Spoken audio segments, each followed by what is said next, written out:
Sadnam. We are Jen and Ramtan from Heart Center Revolution. Our intention with this podcast is to share the best of Kundalini yoga and conscious living with you so you can live a more heart-centered life. Satnam, and welcome to episode 46 of the Heart Centered Revolution podcast. This is an exciting episode because it is part 3 of a 3-part series about the characteristic of this time that we're in, this time of the transition from the Piscean Age to the Aquarian Age. As you know, life is very intense, and so we talk about 3 of the characteristics of this age so that we can kind of understand them and how we can better deal with them and the stress that they're causing. Now, you do not need to listen to parts 1 and 2 in order for this episode to be valuable. But if you want to, the part 1 of this series is episode 38, and part 2 of this series is episode 43. And then also, if you look in the description for this episode, I listed all 10 characteristics of the Aquarian Age, if you just want to get a reference or if you want to keep them on hand. And at the end of the episode, I'll guide you through a pranayam called Sitkari Praynam. And this pranayam helps to cleanse the body and to balance glandular function. So we'll check that out at the end. One just heads up, as I was listening to the recording that Ramtan and I did, we do record through Skype, and so unfortunately while we were recording, my internet bandwidth here where I'm at my mom's house wasn't as good. So there's some parts where just less than a second of audio will drop out. You can still tell what we're saying, but I'm just want to explain that that's why there's a little bit of audio distortion. And while we were recording, I could hear a little bit, but I didn't realize how much was going to translate to the recording for the podcast. So I didn't think it was bad enough to re-record, but in the future, we'll be more conscious of that. And a reminder that if you like this episode, if you've been enjoying these episodes since we've been back and you're not following us already on Apple or Spotify or wherever you listen to your podcasts, just give us a follow so you'll be notified right when our new episodes come out and we can stay connected that way. All right, let's jump into the conversation with Ramtan and I. Today we're going to talk about the remaining 3 values or characteristics of the Aquarian Age. So this is a part 3 episode, but in case you haven't listened to one of the prior episodes, the shift to the Aquarian Age is this big shift that we've been going through. It started, or the peak of it was in 2013, but it's going to take about 30 years for us to get there. And the big picture is basically that we're moving from a more individualistic, competitive, kind of everyone out for themselves type of an interaction and type of a vibe, for lack of a better word. And we're moving into the Aquarian Age, which will be more compassionate. It will be more collective. It will be more conscious. It will be more heart-centered. And that's the shift really that we're creating this podcast to help all of us with, to learn kind of the lessons and the techniques that can help us as we go through this transition, because this transition is intense. This is an intense period of time to live through. There's a lot of information. There's a lot of change. There's a lot of energy. There's a lot of polarities. There's just a lot going on at this time. If you're just looking at the news, just being in the world the past few years, there's no denying that. But there are 10 characteristics that kind of mark this time, and it can be really helpful to know them and understand them and be familiar with them. It kind of just normalizes some of the pressures, the tension, pressure, stress, and friction that we're feeling in these times, to label them so that we can kind of see what's going on. And a lot of these values come in dualities.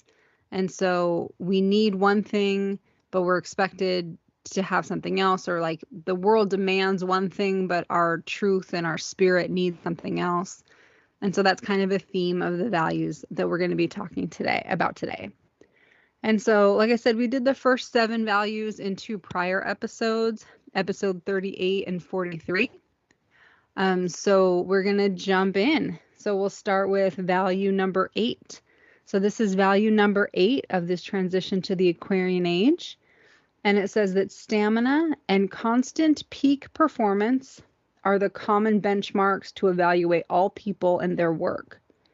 And the need is to go inward and regenerate. So I'll say that one more time. Stamina and constant peak performance are the common benchmarks to evaluate all people and their work. And the need is to go inward and regenerate. And I know for myself, this duality or this shift has definitely become really clear in the past few years. Especially as this was part of the pandemic, as most of us moved away from office work and kind of where's the grind or the hustle. Like these were seen as values pre-COVID for a lot of us. Now it's like ease and flow and rest are being valued again. And so we're seeing this shift where we're in the midst of this shift where capitalism and oftentimes corporations and jobs, and we kind of have been programmed with these values to value being consistent, hustling, working hard, kind of these things that are values for sure. Those are wonderful things. But this need for rest, this need to regenerate, this need for balance is now also being valued.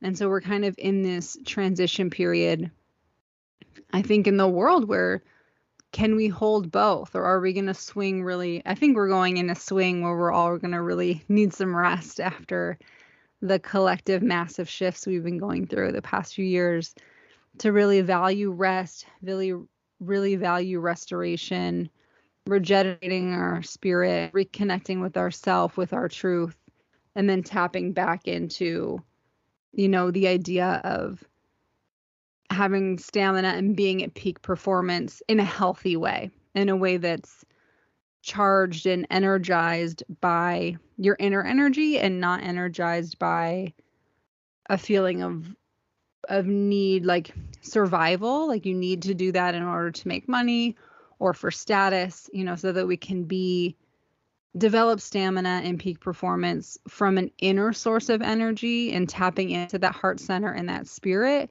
instead of tapping into a feeling of lack or like hustle culture, or if I don't work this, if I don't work 80 hours this week, then I'm not going to get where I want to go or be who I want to be or be valued the way I want to be valued. So that's kind of what I see this meaning. What about you, Ramtin? When we think about peak performance, we generally associate that with some type of competition, right? We thrive to be better than, the next person or the next company or business, or do better. And it's all about competition. But this is not what it's talking about here. The peak performance and our stamina, as it says here, is about going inward and learning how to regenerate from within, learning and understanding and connecting with that aspect of ourselves that we become our own resource through our connection to our higher self, through our connection to our inner guide that is always there. And yoga is the best vehicle we have, in my opinion, to do that for ourselves, because it unites, as Jen brought it up last time, it unites different aspects of who we are as a human being. Yeah, I caught on, or that statement of constant peak performance stuck out to me too, is transitioning away from this idea of peak performance as quite literally performance, like something that someone else can observe, but peak performance really being you as a human being, like being aligned, just being in alignment with your highest good, with your soul, with your spirit, kind of just being in that state of connection as being peak performance. And then do you have the stamina to maintain that? And are you doing the practices, and do you have the mindset, and are you engaging, creating the supports in your life so that you can moment to moment be in alignment? And then when you're out of alignment, noticing it and knowing what you can do to come back into alignment, and like reframing that is, as we move forward into the Aquarian age, that's what peak performance is going to be and going to look like. It's like a flow state rather than like hustle or push. It's like getting into alignment and letting things flow. And so it's more restorative, it's more regenerative, it's bringing the energy through yourself instead of kind of draining yourself. It's not about always be on the go. It's not about like performing at your best at a high octane the whole time. It's about understanding again what it takes to keep a steady level and a balanced level of you know performance in a way, or being uh, be keeping a more consistent and constant level of emotion, mental level, and physical level. You know, excitement and anxiety, it appears to our body and our mind in the same way. We are constantly, uh, raising our energy, as we call it, and then the effect is that it has to come down. The up and down is always there, and that's in our mental, emotional aspect of how we think, how we have to bring ourselves up to that level that are expected from us, or that we think we need to come up to that level to be able to perform, to be able to do any task, or beat the other person, or other business, or just be better and this or whatever.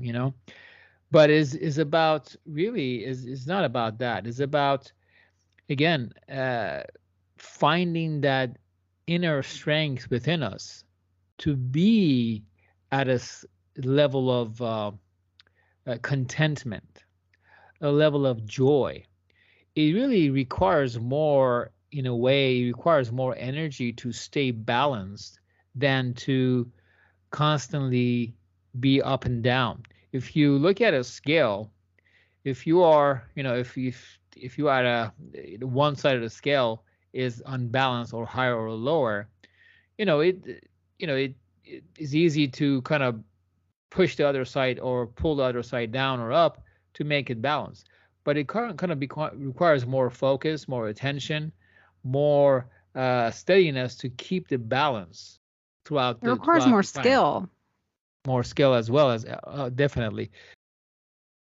So I think for this, this value, the thing to remember as we're trying to seek this balance and develop the skill to remain in alignment, or this, this new idea of peak performance on an ongoing moment to moment basis, is that we need to go inward and regenerate, connecting with yourself. And so that might mean taking a break from Netflix or social media.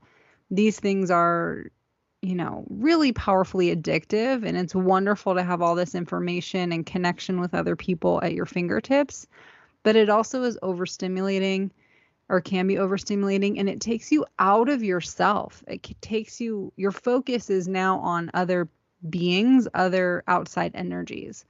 And so it's really important during these times to move inward and connect with your own soul. And you can do that through meditation and Kundalini. You can journal, you can spend time in nature. These are things that naturally help us regenerate, connect with ourselves, so we can be in that, that mode of alignment as much as possible. Well, let's move on to the value number 9. Before we go there, I want to second what you said and emphasize on the importance of what you just mentioned, that when you involve yourself so much, observing, getting lost into the fantasy of any TV show, and some of the material is just junk. Some of our, you have to sit through so much garbage in a way to kind of get a one decent message get a decent message from, whatever the message they're trying to send throughout the show or the talk show or a TV show or the movie or whatever it is. So as you go through, just like Jen mentioned, if you involve yourself, your attention and your focus and energy, looking through Facebook feeds and TikTok and TV shows, you're giving away your control. And the easiest way to give away your power and the inner control is creating fear and negative emotion, especially fear. And when we do that, when we involve ourselves and and we read something and we read something that's against our belief or something we just don't resonate with, when naturally the emotions come up. And as you do that, you're allowing the circumstances to gain control over your emotion, over your well-being, and you lose that inner strength, that inner guidance that you have and connection that you have, that you could get value from so much by tapping into. So it's so important for us to, on a daily basis, to connect with our heart center first and foremost. And as we do things that bring joy to us, connecting to nature, connecting with loved ones, listening to good vibrational music and so on, and anything else that brings joy to you, doing art, any kind of art, positive conversations, intentional positive conversations, and so on and so forth. I'm done. I couldn't agree more, but sometimes it's harder to implement than it is to say. As someone who spends more time on TikTok than I probably should. All right, number 9. So this is the 9th value or characteristic of this transition of this time period. We require a reconciliation and integration of the spiritual side of life with the technological and material sides. A spiritual fitness to sense values and meaning. I'll say that again. We require a reconciliation and integration of the spiritual side of life with the technological and material sides. A spiritual fitness to sense values and meaning. This kind of lines up, I think it's like an outer version of what we were just talking about, which is an inner version. But I think about this in terms of phases, like hundreds of years ago, before technology and kind of modern inventions in modern life where we had all of these things, we had to be connected with nature. And nature, by nature, is spiritual. Like, it helps us connect with ourselves. We had to, live by the sun and the moon and the crops in the seasons. And so we had to be fully immersed in nature. We didn't have technology or as many material items. And then as technology advanced and all these material items advanced, our focus moved away from nature, and we're able now to rise and fall according to lights because we have, light bulbs. And so we don't have to get up and go to sleep with the sun. We can now grow foods and import foods from all across the world. So we don't have to live in connection with the seasons. And so we've gotten so far away from the natural rhythms and cycles and connections that make us feel a part of the world, make us feel a part of something bigger than ourselves. It doesn't even have to be spiritual, just being a part of something, being connected to nature, connected to other people, reliant on other people in a real material way, like we were when we lived in villages and you had to rely on your neighbors. So as technology and material items kind of are peaking, then we were allowed, and it's tempting to become disconnected. But this increase in technology and material things helps us feel separated again. We're focused on outer things outside of ourselves and our connection to one another and Mother Earth and something bigger than ourselves. And so we're at this time where we're needing to correct that. We're needing to counterbalance the technology and the material items with an inner connection and a connection with other people. And I think a connection with Mother Nature and rhythms. And this all brings us very naturally into alignment with our spirituality. This is also a beautiful place. You know, they call Kundalini is a technology. It's like a technology of being human and kind of using this human system, your spiritual being having a human experience. And Kundalini yoga is a technology to kind of master this being human as a spiritual being. And so if we can use our technology of Kundalini yoga and be mindful of our connection to nature and spirituality and other people, of our heart center, then that can really counteract the negative effects of technology and material things. We don't have to do away with technology and material things. It's about counterbalancing them with this connection to ourself and our spirituality and this technology of Kundalini yoga. Yeah, as human beings, once we are born on this earth, we become multidimensional and multifaceted beings. And part of a human nature is being a spiritual being. We are spiritual beings having this human experience.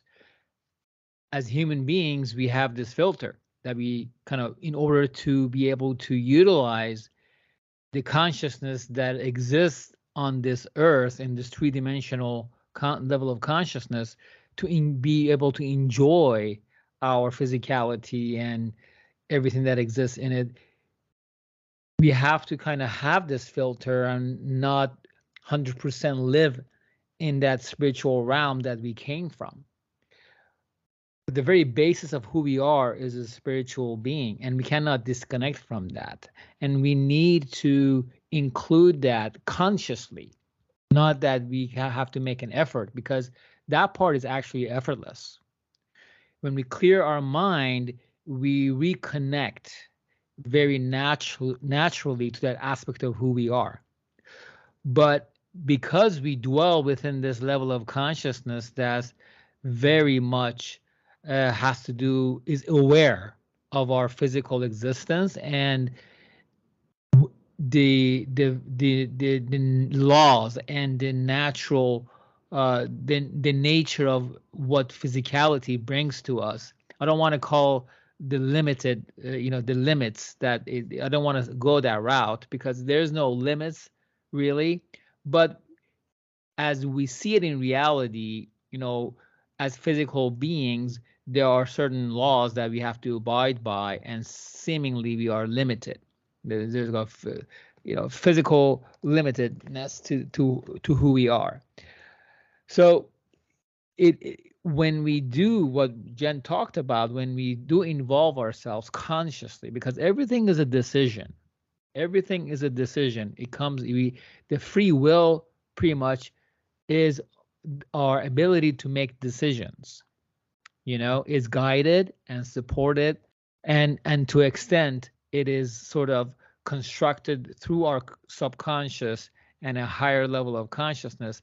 But in a microcosm of our life, within that microcosm of our life, we have that choice, the privilege and the very right to make decisions. And as we do that, we become the creators that we ought to be. And again, if we can't constantly involve ourselves in actions and things that we the logical aspects of our life, where we have to use our head brain so much to calculate things, to quantify things, to measure things, to learn things only from that aspect, we're limiting ourselves. And that's why we have so much stress in our life. That's why we have so much misery and conflict and separation. And the basis of all of it is just fear. So it requires us in this day and age more so than any other time, because of the advancement of technology and our social aspects of how we deal with each other.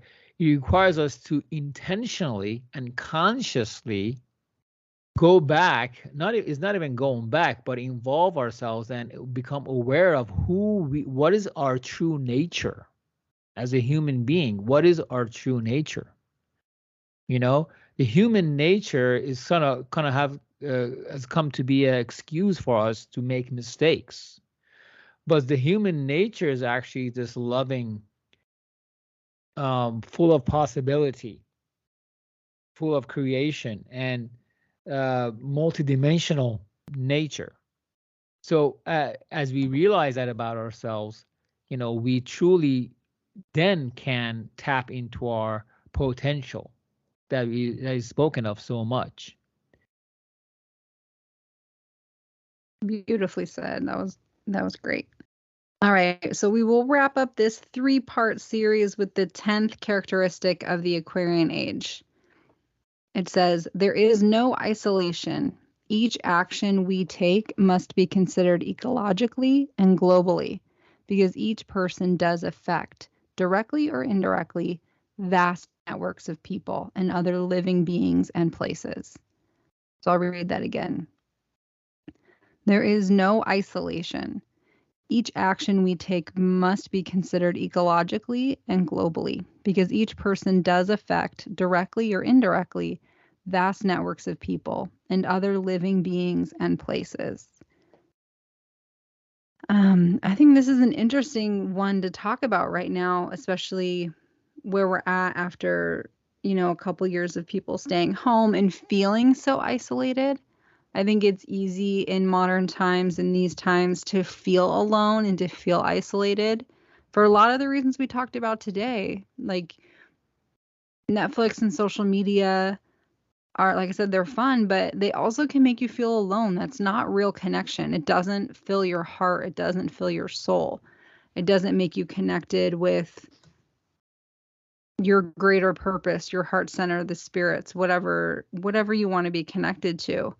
So we feel really isolated, but it's also never been more clear how connected we all are on this globe. And it comes from, the foods that you eat and the companies you choose to support. And we're just, every step that you make, every choice that you make has impacts on other people. And we're becoming so much more aware of this. I think even of, the awareness of the awareness of the supply chain and how what is happening in Ukraine and Russia is going to have an impact on our grain prices or on food prices in Africa.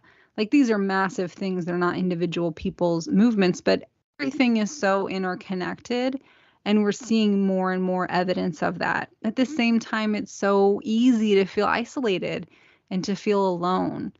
And just, I know we keep repeating ourselves, but the counterbalance to that is connecting to your soul, connecting to your spirit.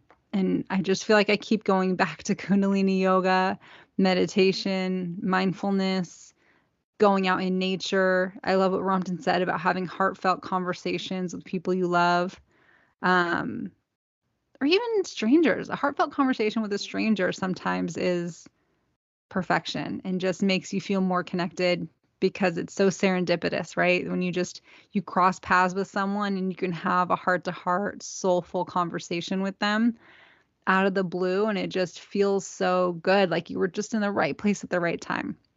And so that's what I'm hearing in this 10th one. I feel like it's echoing themes of the previous 9. And the good news is we've gone through. Well, go ahead, babe. I have something to wrap up with. Absolutely.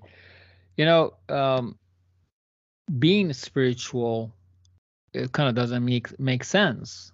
I know for so many years now, it's kind of a new age thing to be spiritual.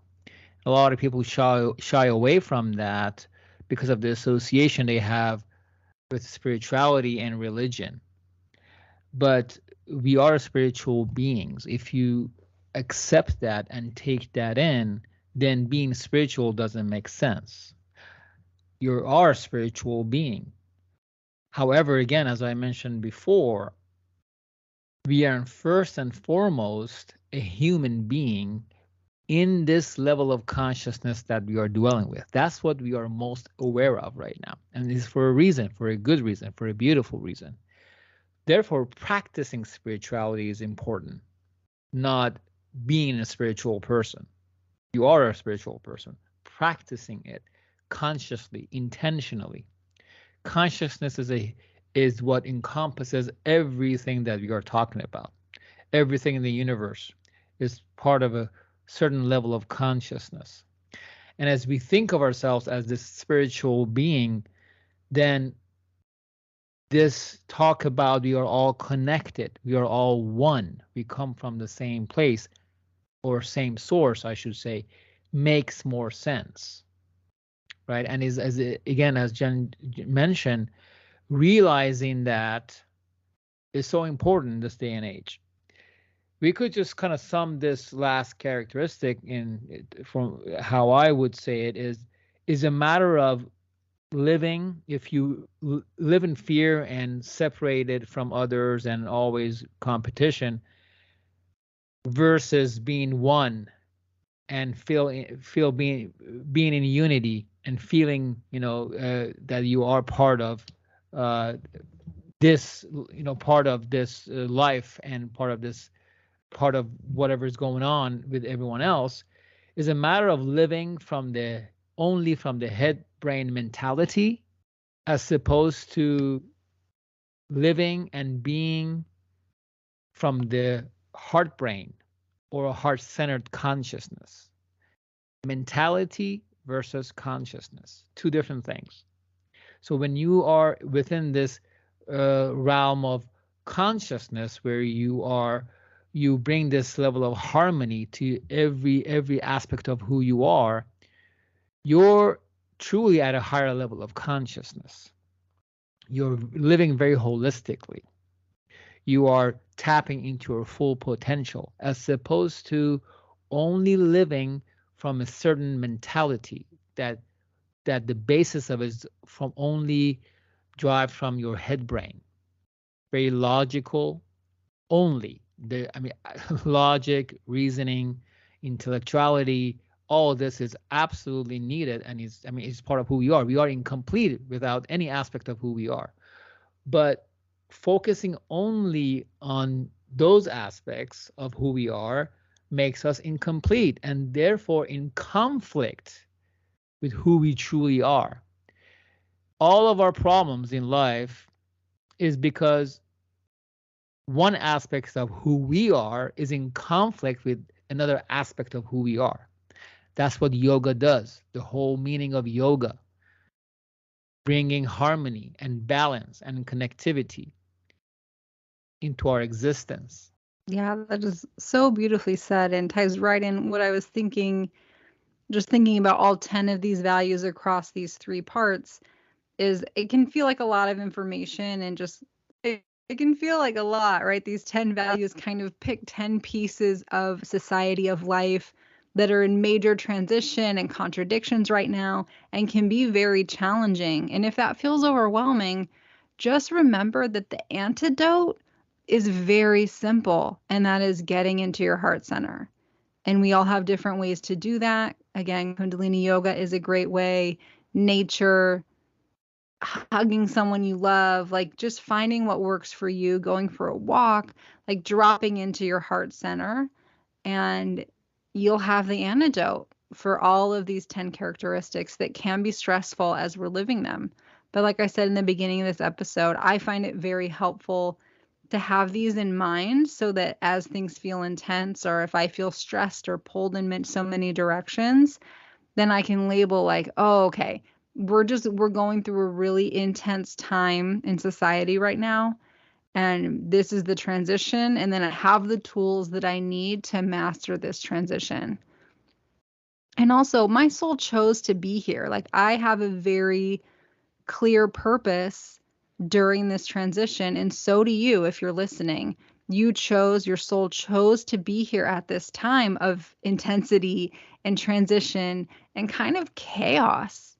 And so you have a purpose here too, and you're meant to be here, and you have the tools and you have the skills and you have what you need to thrive here. Like, this is, you intentionally chose to come through at this time. And that can kind of help too when these times feel a little hectic and overwhelming. So those are my thoughts on the 10 values as a whole. Ramtin, do you have anything you want to say about this series before we wrap it up? Well, it's just I think this whole discussion is so imperative and so important for us in this day and age. The teachings, that we are very privileged to come across really allows us to pave the pathway for ourselves for the future, not only our future and our enjoyment of this lifetime, but also our children and the next generations.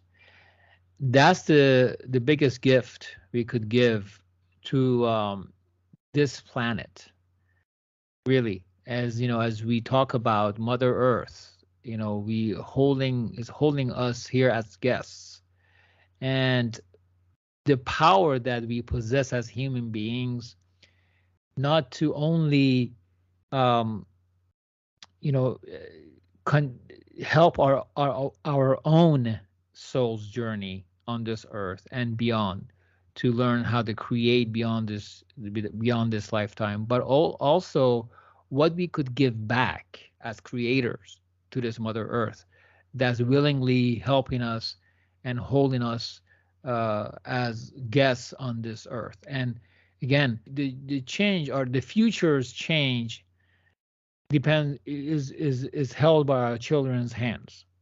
So the more we practice these things, the more we bring these thoughts and these vibrations into our daily practice and our daily vibration and routine, the more we expand that level of consciousness. As the very last part we talk about, we're all connected indirectly and directly, and naturally and organically we spread that level of consciousness intentionally and again indirectly to the younger generation, for them to continue to enjoy this planet Earth and make it even better to the levels that we don't even comprehend or can't even imagine at this time. We are in a very crucial times right now. So we have to, things don't happen overnight, but at the same time, there is no time or limit to the transformation of our energy, vibration, and expansion and ascension of our within our souls and everything else in this whole earth and everyone else, everything that's in it. So we have to kind of plant the seeds right now for ourselves and continue doing it. It's not it's not a one-time task or job. It's a continuous process, because in reality of things, time doesn't exist.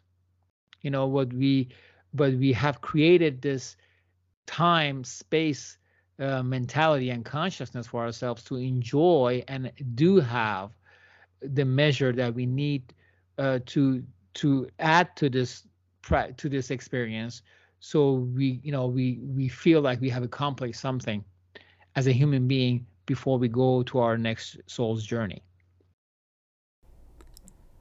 All right, that seems like a good place to end that conversation. It's really fun listening back to Ramtin and I talking. As we changed the format, I used to just listen to his classes, and then I would turn that into a podcast episode. But now we're, having a conversation, so it's a little bit different. And I can hear in this one that we're getting more comfortable with this format and kind of just speaking more naturally. So I'm excited to see kind of for us personally how this format and how the podcast evolves over the next couple months, because I'm sure we'll tweak things. This is kind of a more creative format for us because we have more control over the final product. instead of, what we were doing before. And so it's just fun to listen to. I just wanted to share that kind of behind the scenes with you guys. Let's transition into our pranayama section of the episode. So wherever you're at, come into your meditative posture. We're going to stretch our spine nice and tall, open the heart center, rolling the shoulders up, back and down, pulling the crown of the head tall, chin tucked down and back. Eyes are closed. They can be focused at the third eye or just relaxed. Let's take a couple of deep breaths together so we can get grounded in our breath before we start our pranayama. So inhaling deeply through the nose.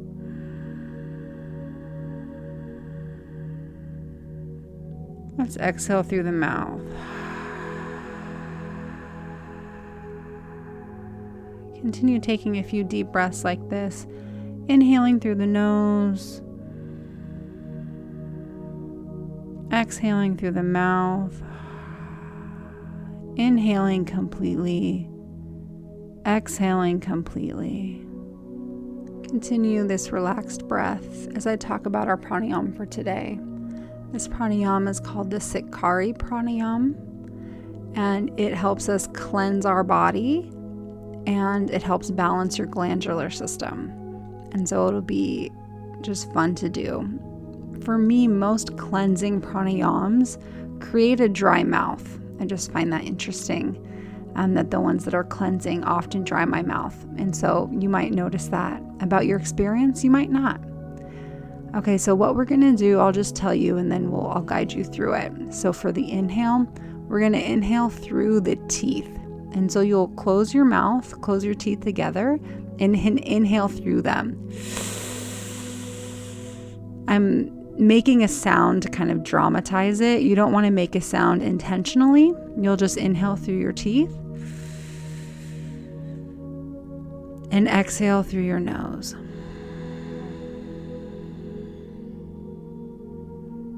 Inhale through your teeth.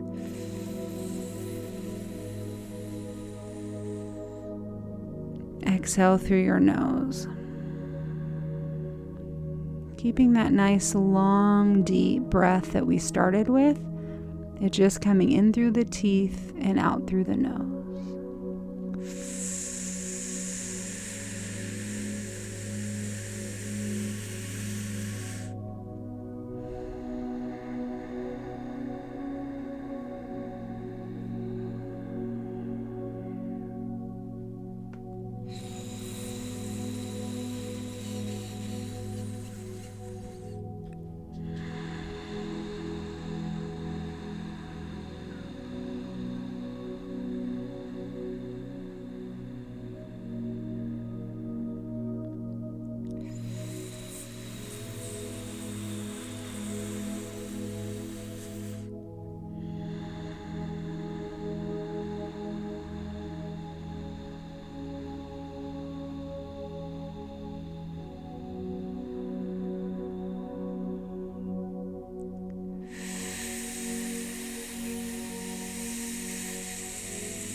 One more breath like this.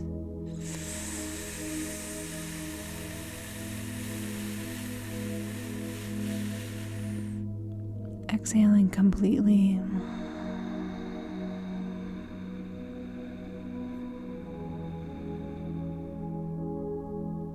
Inhaling deeply through the nose. Sitting up nice and tall. Suspending the breath.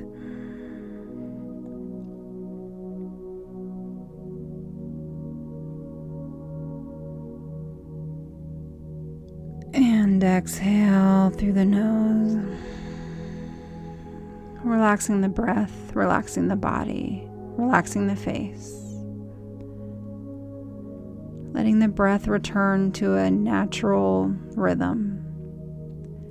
And checking in with your mental, emotional, and spiritual state.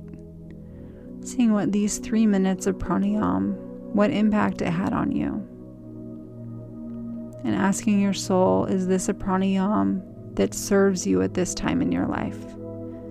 Is this one you should come back to in the next week or two?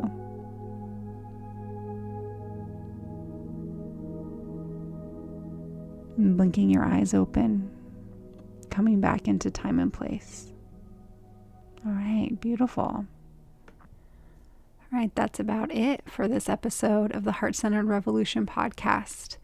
I wanted to also, though, invite you, like as we've talked about these characteristics of this transition to the Aquarian Age, the theme just is that there's a lot of stress, pressure, intensity of these times, and it's important that we develop skills to connect with ourselves, right? So if you're wanting some support with that, then I would really recommend that you join our free 10-day meditation program. It's called 10 Days of Kirtan Kriya. And now Kirtan Kriya is one of the most commonly practiced meditations in Kundalini yoga. And it's usually, there's a lot of actual scientific studies that are going on about how effective Kundalini yoga is in treating things like stress and, helping even medical outcomes. And there's so much research going on about these areas and how doctors and researchers are starting to want to quantify the effects of some of these Eastern or yoga practices, which is an interesting, meeting of modalities. But regardless, they often choose Kirtan Kriya. And so this meditation has been proven to help with memory, stress reduction, sense of well-being. There's a lot of actual evidence that this is a powerful meditation. And now if you've practiced, I just got a text message. If you've practiced Kundalini yoga, you don't really need the research, but sometimes for some of us, it's nice to have that in the back of our minds. So if you want to learn Kirtan Kriya or you want support with it, our free 10-day program, it's called 10 Days of Kirtan Kriya, is a great thing to do. We send you a video that just breaks down how to do this meditation. It's fairly simple once you get the hang of it, but there's a lot of moving parts. There's a mudra, there's a drishti or an eye gaze. There's actually a visualization, which is fairly unusual for meditations. And so you get one whole video, it's about 15 minutes, I think, breaking down the technique of how to do it. And then every day for 10 days, you get a guided version of the meditation. So we kind of show up in your email inbox every day so you can sit with us and you can practice with us. And it's not the same video each day. We actually recorded a different video for each day just so it felt more, they're pre-recorded, of course, but it feels more like we're there with you. We were there with you in the process, right? We did this meditation 10 separate times with you. And so it provides you a little accountability. So if you're looking for a little boost to your home practice or you need an antidote to the stress and intensity that we've been talking about in this 3-part series, then please sign up. The website to sign up is heartcenteredrevolution.com/10 days of Kirtan Kriya. It's KIRTAN KRIYA. But to make it easier on you, you can look in the description of this episode and I'll have a link there for you. Or you can always just go to heartcenteredrevolution.com and at the top, there's a banner that rotates, and one of the options is to sign up for this meditation program. So yeah, we hope you join us there. It's a really great program. We get a lot of good feedback about people enjoying that practice and how it helps them start a home practice or reboot their home practice when they've fallen, out of the habit. All right, but other than that, I just want to say I love you so much. Thank you for being here, and Sat Nam.